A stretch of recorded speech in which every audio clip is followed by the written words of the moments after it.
magandang kwan yan, magandang simulain yan, magandang simulain. Sino ba naman ang gusto ng away? Lahat naman tayo gustong katahimikan. Pero yung lang kung sincere sila sa kanila sinasabi. Kaya tingin mo, sir, sincere yung pagsasabi ni Presidente?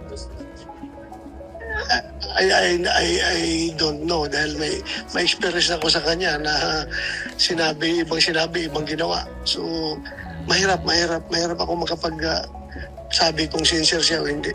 Sir, kung sincere, sa tingin nyo magiging open din ang mga Duterte sa pag-reconciliation?